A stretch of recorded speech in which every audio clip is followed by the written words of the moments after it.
넘어갈게요. 13장 갑니다. 여기 13장까지 하면 오늘 끝날지도 몰라요. 13장 할게요. 자, 예수께서 성전에서 나가실 때 제자 중에 하나가 물어봅니다. 선생님, 여기 좀 봐봐요. 이 돌들이 어떠며 이 건물들이 어떻겠습니까? 그때 성전을 가리키면서 제자들이 물어보는 거예요. 예루살렘 성전, 그 성전들 있겠죠? 2절 예수님이 답변하십니다. 네가 이 큰 건물들을 보느냐? 옛날에 돌을 쌓아서 성전을 지었겠죠? 돌, 잘 들어야 돼요. 돌 하나도 돌 위에 남지 않고 다 무너뜨려지리라. 이거 심판의 말씀이죠. 다시 읽을게요. 13장 1절 예수님이 성전에서 나가실 때 제자 중 하나가 물어봅니다. 선생님, 여기 좀 보세요. 이 돌들이 어떠며 이 건물들이 어떻게 되겠습니까? 2절 예수님 답변. 야, 네가 이 큰 건물들을 보느냐? 여기 돌 하나도 돌 위에 남지 않고 다 무너뜨려질 것이다. 그러니까 예수님이 예루살렘 성전이 싹 무너질 거를 예언을 하시는 거예요, 지금. 예루살렘 성전. 네. 자, 근데 여기서는 이게 육적으로 예루살렘 성전도 되고, 자, 돌, 아까 비유를 풀면 돌이 뭐였죠? 사람들. 그러니까 기존 종교 지도자들을 싹 다 무너진다는 얘기예요. 그러니까 이게 자기 실력대로 보는 거예요. 육적으로만 볼 것이냐, 영적으로 비유를 풀고 영계로 예수님이 지금 무슨 말씀하시는지까지 볼 것이냐. 자, 이 비유를 풀어주셨기 때문에 우리가 배울 수 있는 거예요. 아멘. 자, 누가 메시아의 말씀을 풀 수 있을까요? 정말 신기합니다. 3절 봐요. 예수님이 감람산에서 성전을 마주 대하여 앉으셨을 때 베드로, 야고보, 요한, 안드레가 다시 조용히 여쭤봅니다. 4절 우리에게 가르쳐 주세요. 어느 때 아까 예수님 말씀하신 그런 일이 있겠습니까? 이 모든 일이 이루어지려 할 때 무슨 징조가 있겠습니까? 이 성전이 싹 무너지고 그때 그게 언제냐고요, 예수님. 그때 무슨 징조가 있을까요? 이렇게 물어보는 겁니다. 5절 예수님이 답변하십니다. 그러니까 이게 말세 때의 징조예요. 기존 종교 세계가 싹 무너지는 거. 천지가 개벽을 하는 그 말세에 대해서 질문을 했고 예수님이 정답을 알려주시는 장면이에요. 5절 예수님의 답변. 너희들 사람의 미혹을 받지 않도록 주의해라. 그 말세 때가 되면 성전이 싹 무너지는 그때 6절 많은 사람이 나 예수의 이름으로 와서 내가 메시아다, 내가 예수다, 내가 재림주다, 내가 재림 예수다 하면서 많은 사람을 미혹하리라. 7. 난리 소문을 들을 때 두려워하지 말라. 이런 일이 있어야 하는데 아직 끝은 아니니라.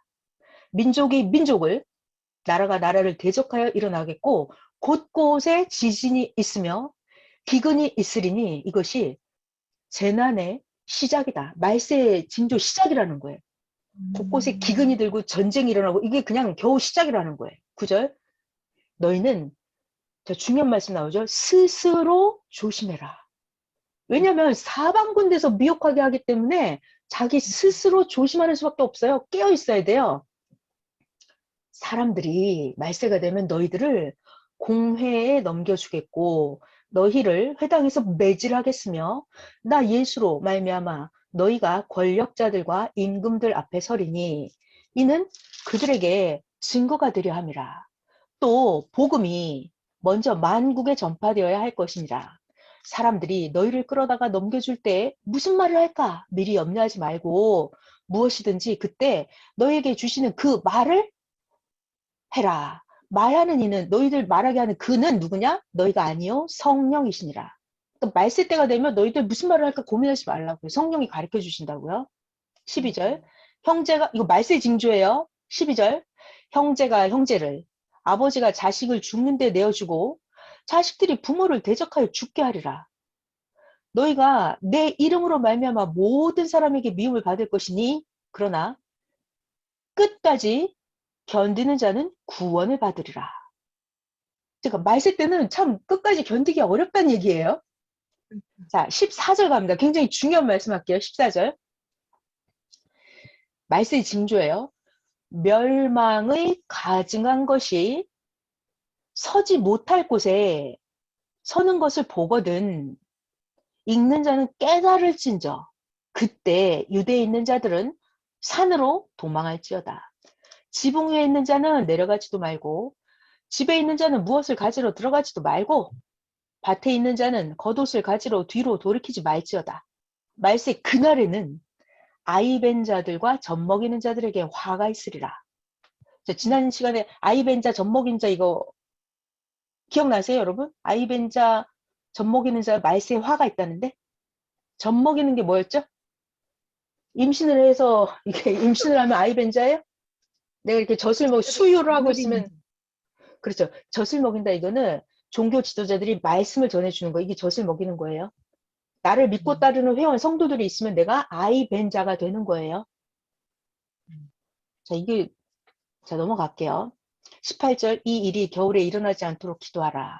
19 이는 그 날들이 말세죠. 환란의 날이 되겠습니다. 하나님께서 창조하신 시초부터 지금까지 이런 환란이 없었고 후에도 없으리라. 20절 만일 주께서 그 날들을 감하지 아니하셨더라면 모든 육체가 구원을 얻지 못할 것이거늘 자기가 택하신 자들을 위하여 그 환란의 날을 감하셨느니라. 그때 어떤 사람이 너에게 말하되 봐봐 그리스도가 여기 있어 이리 와봐 저기 그리스도가 있어 하여도 믿지 마라. 22 거짓 그리스도들과 거짓 선지자들이 일어나서 이적과 기사를 행하여 할 수만 있다면 택하신 자들을 미혹하려 하리라. 너희는 삼가 조심해라. 내가 모든 일을 너희에게 미리 말하였느니라. 그러니까 이게 말세의 징조예요. 자, 이거 넘어갈게요.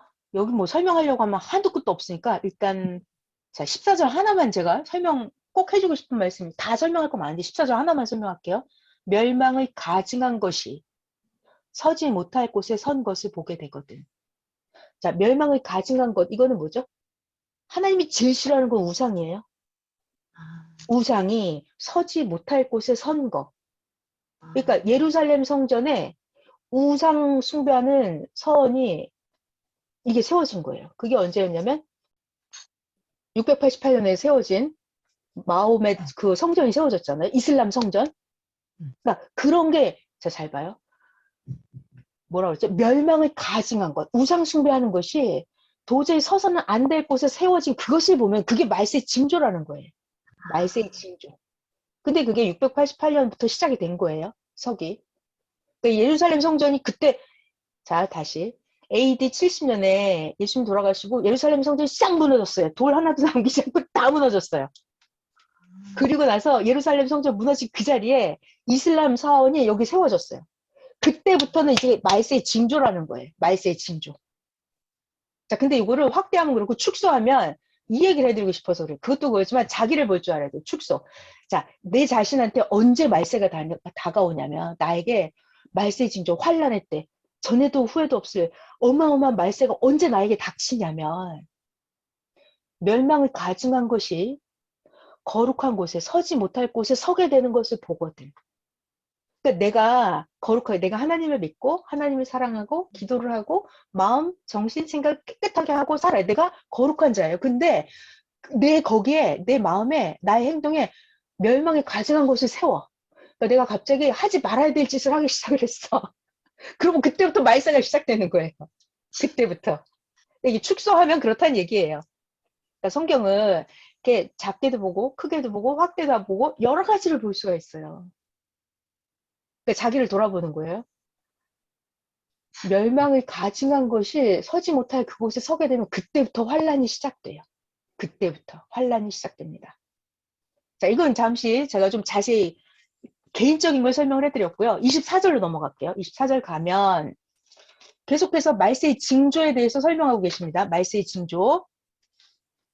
24. 그때 말세 때 환란 후에 환란이 되잖아요. 그러면 해가 어두워지고 달이 빛을 내지 아니하며 별들이 하늘에서 떨어지며 하늘에 있는 권능들이 흔들리리라.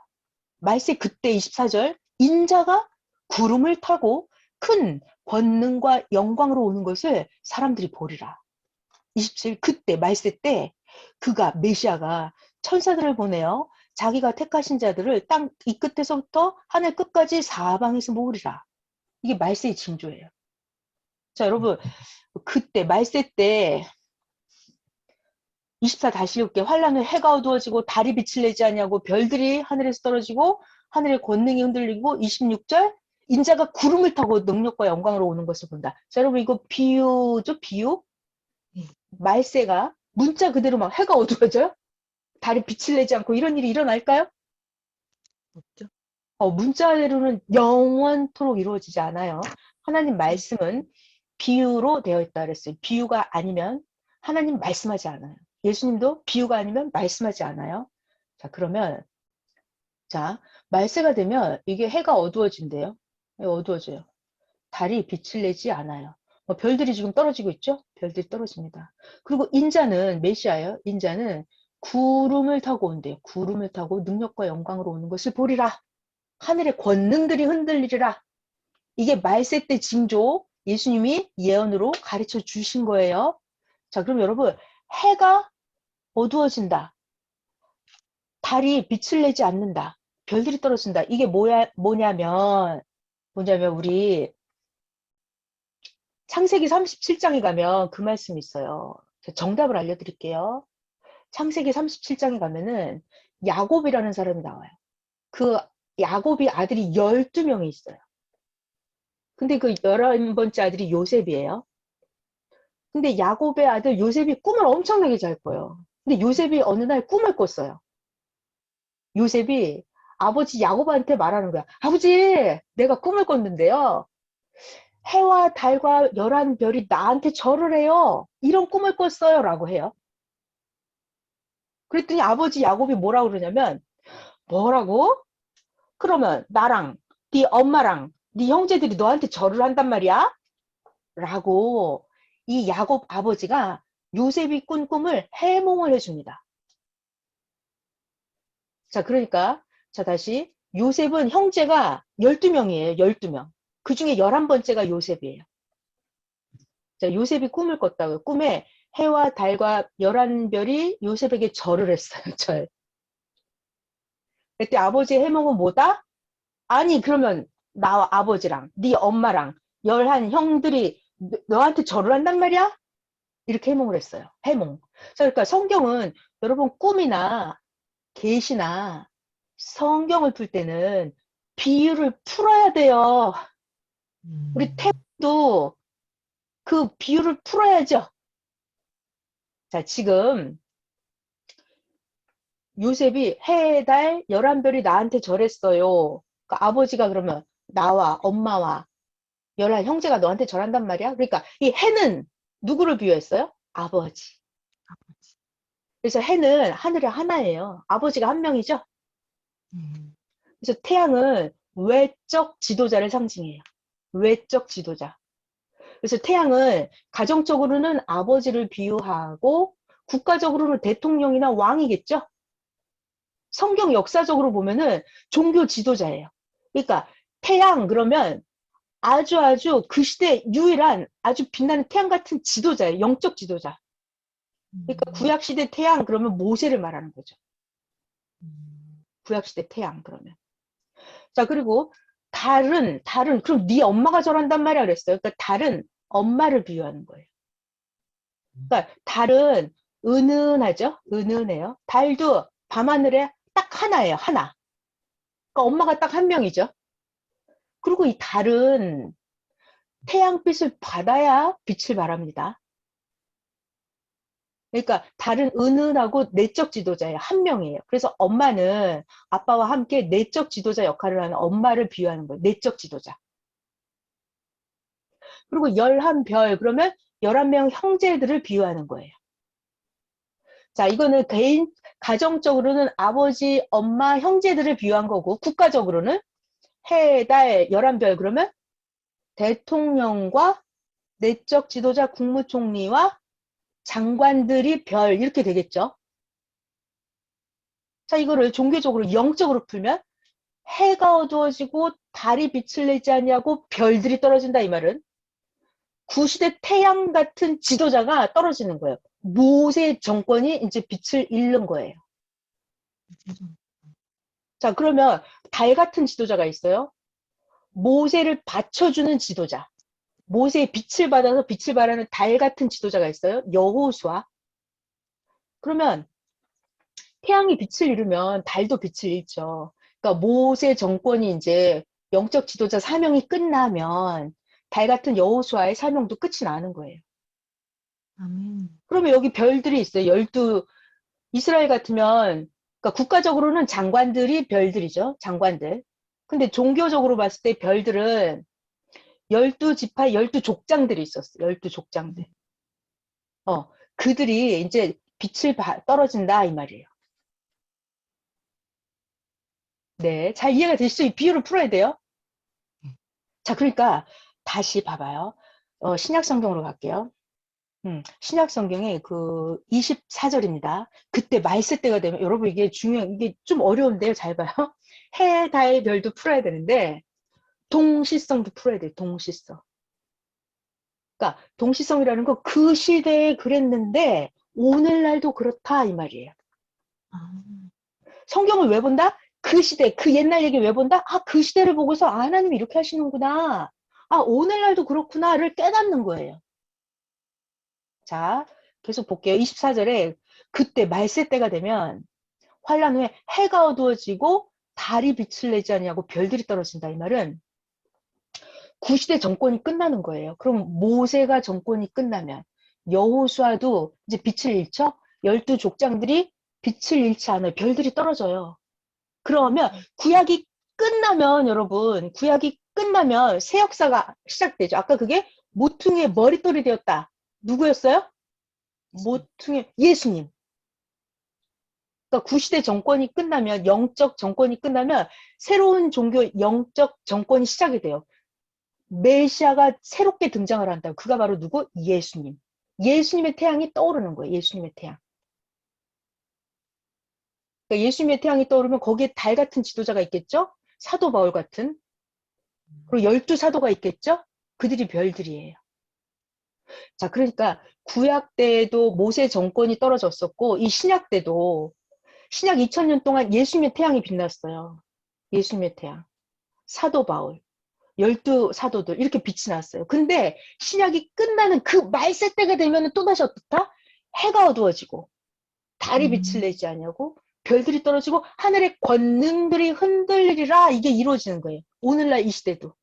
그럼 또다시 새로운 태양이 떠오르겠죠. 새로운 달이 뜨고 새로운 정권 내각이 생겨지겠죠.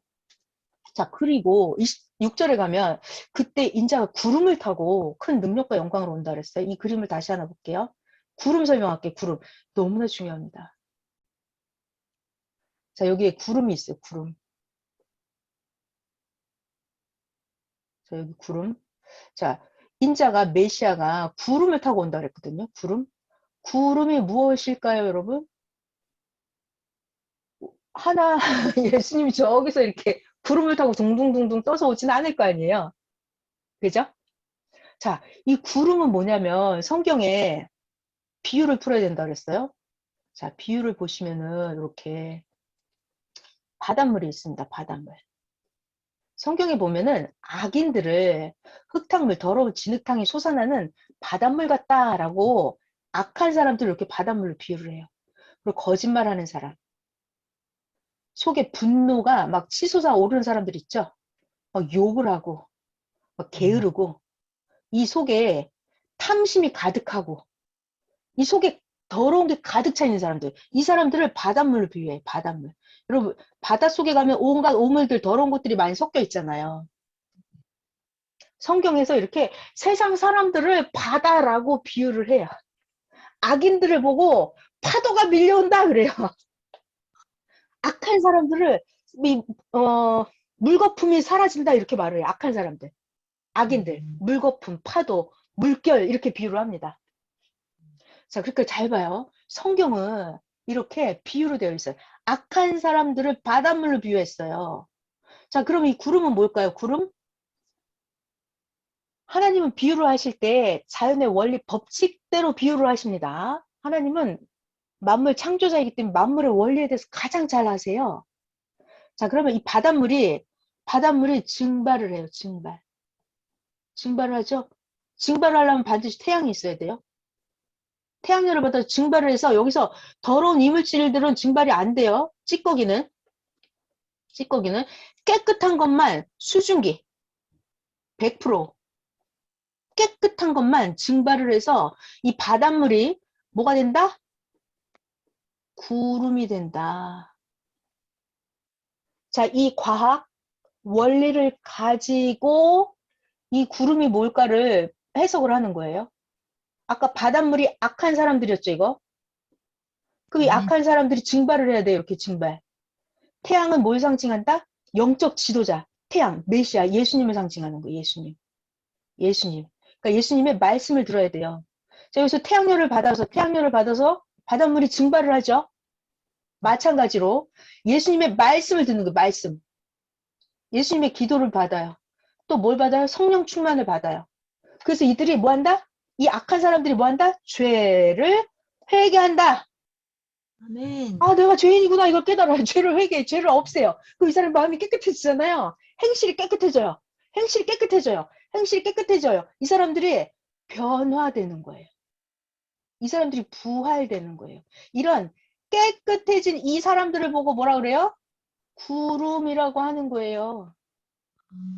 깨끗한 이 사람들, 깨끗한 사람. 아까 이 악한 더러운 사람들은 뭐라 그랬어요?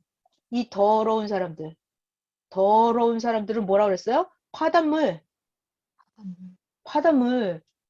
그러니까 바닷물이 태양열을 받아서 증발하면은 구름이 되는 거예요. 수증기 깨끗한 이물질이 있으면 안 돼요. 이물질은 증발이 안 돼요. 그러니까 바닷물 같은 더러운 마음, 탐심, 음욕, 불법, 간음, 욕심, 분노 이런 게 속에 들어있던 이 사람들이 메시아, 태양 같은 메시아 말씀을 듣고 이 사람들이 깨끗해지는 거예요. 변화. 회개하면 이 사람 마음이 깨끗해진다니까요. 마음이 깨끗해져요. 행실이 온전해져요. 이 사람들이 변화됐어요. 그 사람들이 바로 깨끗한 구름 같은 사람들이 되는 거예요. 구름 같은 사람들이 되는 거예요. 그래서 아까 말했던 이 그림, 인자가 구름을 타고 온다라는 것은 인자가 구름을 타고 온다 이 말은 인자가 믿는 사람들, 청중 가운데 메시아가 나타난다 이 말이에요. 믿는 사람들, 깨끗한 사람들, 그들 가운데 메시아가 나타난다 이런 뜻이에요. 아멘. 그러니까 자 봐봐요. 아까 성경 26절에 그때 말세 때 인자가 구름을 타고 권능과 능력을 가지고 온다 그랬잖아요. 26절 인자가 구름을 타고 온다고요. 그러면 이게 예수님이 인자죠? 예수님이 메시아예요. 자, 그럼 예수님이 인자가 지금 하늘에 있는 구름을 타고 나타났어요? 아니면 예수님을 믿고 따르는 깨끗한 청중들 무리 가운데 예수님이 나타났어요? 예수님은 누구한테 나타났냐면 베드로, 깨끗한 사람, 예수님을 믿고 따랐잖아요. 안드레, 야고보, 요한, 막달라 마리아, 사마리아 여인 이런 사람들, 그 창녀들 회개했잖아요. 죄인들, 문둥병자 나를 구원하소서 하고 맹인들 다윗의 자손이여 나를 구원하소서 하고 쫓아왔던 그들, 예수님 믿고 따라서 자기의 죄를 회개했던 그들, 그 12회를 혈루병으로 앓았던 그 여인 예수님을 믿고 따랐죠? 구원을 받았어요. 그들. 그러니까 예수님을 믿고 따르는 그 허다한 청중 무리들, 그들이 구름이었던 거예요. 그래서 예수님이 어디를 가시면 항상 성경에 기록되어 있잖아요. 큰 무리가 예수님을 따라다녔다고. 예수님은 내가 어디 가는 걸 말하지 마라 그러는데 항상 무리들이 따라다녔어요. 그래서 예수님은 잘 봐요. 여기서 예수님을 힐물하려고 하는 그 바리새인 제사장 서기관들이 있으면 예수님이 비유로 말씀을 하세요. 그래서 그들이 못 알아듣게 해요. 그런데 그들이 다 사라지고 예수님이 집에 들어가시면 이제 예수님을 진짜 믿는 예수님의 측근들 그들만 따라다니겠죠. 그럼 그때 예수님이 비유를 풀어서 또 설명을 해주십니다. 그러니까 예수님은 항상 중요한 말 깨끗한 구름들이 있을 때만 믿고 따르는 그들의 마음, 정신, 생각이 깨끗하자. 진짜 예수님을 믿는 그들에게만 예수님은 하늘의 비밀을 말씀을 하셨어요. 맞죠? 아멘. 그래서 예수님을 믿지 않는 자들에게 거기 성경에 있었잖아요. 고향에서는 예수님을 배척했다 그랬어요. 그래서 예수님이 고향에서는 이적과 기적 능력을 행하지 않았다 그랬어요. 그러니까 메시아가 자기를 믿어주는 구름이 없으면 예수님은 예수님의 능력을 나타내지 않아요. 병도 고쳐주지 않아요. 귀신 내쫓아주는 거 이런 거 안 해요. 고향에서는 하지 않았다 그랬어요. 자, 그래서 지금 구름에 대해서 설명했습니다. 구름은 바닷물이 증발해서 구름이 되는 것처럼 마음 정신이 이게 흉악하고 그랬던 사람들이 메시아를 만나서 변화돼서 깨끗한 사람으로 변화된 그 사람, 깨끗한 사람, 그들이 바로 뭐다? 구름이다. 예수님을 믿는 그들, 마음이 깨끗해져야 메시아가 보입니다. 자기 주관, 자기 고정관념, 기존 종교관이 이게 뇌에 박혀 있으면요, 절대로 메시아가 보이지 않아요. 자, 성경은 이렇게 어마어마한 비유로 감추어져 있습니다. 자, 넘어갈게요. 28절. 지금 계속해서 예수님이 24장 여기는 마가복음이니까 13장이구나. 마가복음 13장 여기는 말세 때 징조에 대해서 계속 설명해 주시는 거예요. 자, 28절. 이거 말세의 징조예요. 말세. 예수님의 답변. 자, 너네들 무화과의 비유를 잘 배워. 무화과 나무의 비유를 배워라. 무화과 나무 가지가 연하여지고 무화과 나무가 잎사귀를 내면 너희들 여름에 가까운 줄 알지. 그것처럼 이 무화과 나무는 이스라엘 민족을 비유하는 거예요. 그러니까 이스라엘 민족이 그 가지가 연화해지고 잎사귀를 내면 여름이 가까운 줄 아는 것처럼 이스라엘 민족의 그런 변화가 오면 말세가 돼서 메시아 강림의 때다 이 말이에요. 하나님의 강림의 때, 말세 때. 그런 거 아는 것처럼 29절 너희들 이런 일이 일어나는 것을 보거든 인자가 가까이 곧 문 앞에 이른 줄 알라. 그때 당시에 무화과 나무가 이스라엘 민족이 그 무화과 나무 개인적으로도 그렇고 아까 그 어떤 서기관은 예수님의 설교를 듣고 예수님 말씀 진짜 맞네요. 이렇게 인정하는 그 사람이 있었잖아요. 그리고 예수님을 따르는 사람들 중에 부자들도 있었어요. 가난한 자만 있는 게 아니라 부자들도 예수님 진짜 맞다 이러기도 하고 그 시대 그 공직자들 중에서도 예수님을 믿는 자가 있었어요. 근데 자기가 공직에서 잘릴까 봐 말하지 않는 사람들이 있었어요. 그게 요한복음에 가면 뒤에 성경에 나와요. 그게 다 무화과 가지가 연화해지고 잎사귀를 내는 그 징조예요. 그 징조를 보면 29절 인자가 가까이 문 앞에 이른 줄 알라 그랬죠. 자, 여러분 이거는 인자 이거 메시아잖아요. 예수님 자기 자신이에요. 야 인자가 이게 지금 예수님은 남 얘기하듯이 하고 계시는데 사실은 인자가 네 문 앞에 나 여기 와 있다 이 말이에요. 사실상은. 근데 그들은 영적 소경이라서 예수님을 메시아를 몰라보고 있는 거잖아요. 그래서 지금 예수님이 계속 설명해서 가르쳐 주는 거예요. 29절. 너희가 이런 일이 일어나는 것을 보거든 인자가 가까이 문 앞에 이른 줄 알아라. 사실상은 이게 영적으로 들어가 보면 내가 메시아야. 내가 메시아야. 이 말이에요, 지금. 예수님. 30절. 그죠? 30절 내가 진실로 진실로 말하는데 잘 들어봐요. 이 세대가 지나가기 전에 이 일이 다 일어나리라. 그 예수님이 이미 메시아는 땅에 출현을 해 있었어요. 그때 당시에 예수님은. 그들이 몰랐을 뿐이지. 그러니까 예수님 대놓고 뭐라 그래요? 30절. 이 세대가 지나가기 전에 내가 말한 이 일이 다 일어나리라. 지금 여러분 이거 13장에 있는 이거 말세 징조 있잖아요. 그거 예수님 당시 때 다 이루어진 거예요. 그리고 오늘날 다 이루어졌습니다. 지금. 동시성으로 말세의 징조가. 자, 31절 메시아의 말씀이죠. 천지는 없어지겠으나 나 메시아의 말은 없어지지 아니하리라. 그러니까 예수님이 2000년 전에 하신 말씀인데 지금도 이 말씀 살아서 그대로 이루어지고 있습니다. 32절 그러나 자 여기서 예수님이 또다시 임봉하는 거예요. 감춰버려요. 못 알아들으니까. 자, 여러분 깨달아야 된다고 그랬잖아요. 메시아가 나타나서 나한테 말해준데 내가 못 알아들으면 메시아 이렇게 말씀하십니다. 32절 너희들 그날과 그때는 아무도 몰라. 또다시 덮어버려요. 얘가 말귀 못 알아듣고 엉뚱한 소리 하잖아요. 그러면 그날과 그때는 아무도 모르나니 하늘에 있는 천사도 모르고 아들도 모르고 하나님만 아시느니라. 그러니까 33절 주의하라. 깨어 있어라. 그때가 언제인지 알지 못합니다 그랬죠. 왜? 이미 메시아는 땅에 예수님은 그들 눈앞에 와 있었어요. 말씀이 육신이 되어서 와 있었다고요. 근데 그들이 지금 멀뚱멀뚱 예수님 말세의 징조가 어떻게 되나요? 이 돌들이 다 성전 언제 무너져요? 그때 징조가 뭐야? 지금 계속해서 말귀를 못 알아듣고 있는 거예요. 그 예수님이. 그날과 그때는 아무도 몰라. 스스로 깨닫지 못하잖아요. 그러면 예수님이 말하지 마라 그래요. 베드로한테. 경고해요. 절대로 내가 메시아인 걸 말하지 마라. 자, 각자 깨달을 때까지 예수님은 절대로 안 가르쳐 주십니다.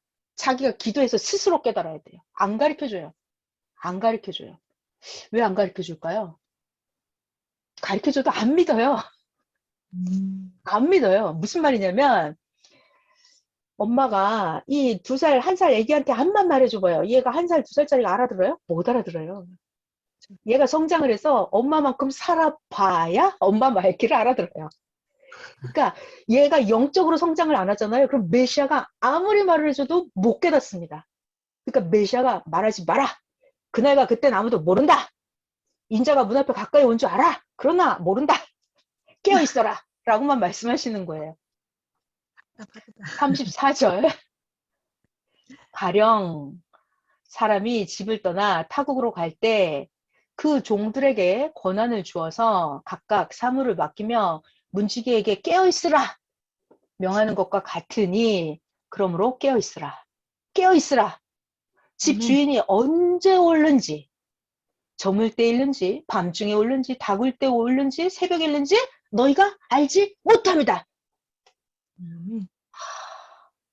36 그가 메시아죠. 호련히 와서 너희가 잠자고 있는 것을 보지 않도록 해라. 깨어 있어라. 그러니까 여러분 잠잔다라는 건 육적인 잠을 자는 거 말하는 것도 있지만 잠잔다라는 말은 생각에 잠을 자는 거예요. 하나님에 대해서 잠을 자는 거예요. 시대에 대해서 깨닫지 못하는 게 잠을 자는 거예요. 영적인 잠을 자는 거예요. 자, 여러분 중요한 단어 말할게. 생각의 밤을 맞이하는 거예요. 생각이 아무 생각이 안 나. 머릿속이 깜깜해. 지혜가 없어. 하나님의 음성이 안 들려. 성경을 읽었는데 하나도 모르겠어. 이게 생각의 잠이에요. 밤을 맞이했어요. 밤을. 잠자고 있는 거예요, 이게. 육적으로 잠을 자는 거랑 달라요. 여러분, 영적으로 깨어있는 자는 육적으로 잠을 자도 영적으로 깨어있는 거예요, 그 사람은. 자, 36절. 그가 와서, 호련히 와서 너희가 잠자는 것을 보지 않도록 하라. 예수님은 그 시대에 바리새인, 서기관, 제사장, 장로들을 보면 어땠을까요? 이 잠자고 있는 자들, 그러지 않으셨겠어요? 속으로 그럴 것 같아. 그렇죠. 그러니까 예수님 보기 그들은 다 잠자고 있었어요. 그들은 다 죽어 있었어요. 왜?